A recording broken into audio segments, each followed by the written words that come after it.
Hi guys. So when we last left Stanley, he had just made the stupidest decision of his whole life and stolen the water truck from Mr. Sir and immediately driven it into a hole. So when we left him, he was sprinting out into the desert with absolutely no water to try and save Zero. I know, George. Can you believe it? This is not a good plan. He slowed to a walk.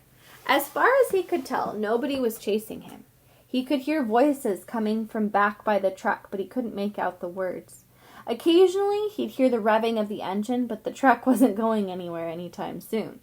He headed in what he thought was the direction of Big Thumb. He couldn't see it through the haze. Walking helped calm him down and allowed him to think clearly.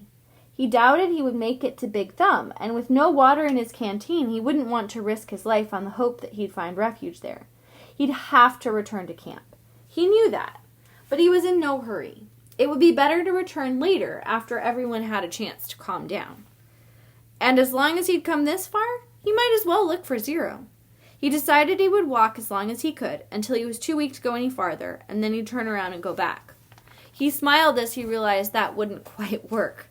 He would have to go only halfway as far as he thought he could go, so that he'd still have the strength to return. Then he'd have to make a deal with the warden, tell her where he found Kate Barlow's lipstick tube, and beg for mercy. He was surprised by how far out the holes extended. He couldn't even see the camp compound anymore, but he still kept passing holes. Remember what Kate Barlow said? "You'll never find it." Just when he thought he'd passed the last hole, he'd come across another cluster of them a little farther away. Back at the compound, they had dug in a systematic order, row upon row, allowing space for the water truck. But out here, there was no system. It was as if every once in a while, in a fit of frustration, the warden would just pick a spot at random and say, "What the heck, dig here." It was like trying to guess the winning numbers in a lottery. Stanley found himself looking down into each hole he passed. He didn't admit to himself what he was looking for. I think he's looking for Zero. After more than an hour had gone by, he thought he had surely seen the last hole, but then off to the left he saw another cluster of them.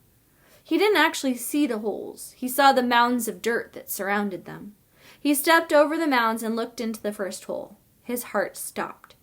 Down at the bottom was a whole family of yellow spotted lizards. Their large red eyes looked up at him. He leapt back over the mound and ran.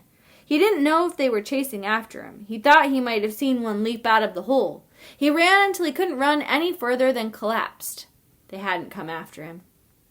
He sat there a while and caught his breath. As he got back to his feet, he thought he noticed something on the ground, maybe 50 yards away. It didn't look like much, maybe just a big rock, but in a land of nothingness, any little thing seemed unusual. He walked slowly toward it. The encounter with the lizards had made him very cautious. It turned out to be an empty sack of sunflower seeds. He wondered if it was the same one Magnet had stolen from Mr. Sir, although that didn't seem likely. He turned it inside out and found one seed stuck to the burlap. Lunch. Poor Stanley. This is not going well. He had good intentions. He was out there trying to save Zero, and now the question is, when does he turn around? We'll find out tomorrow.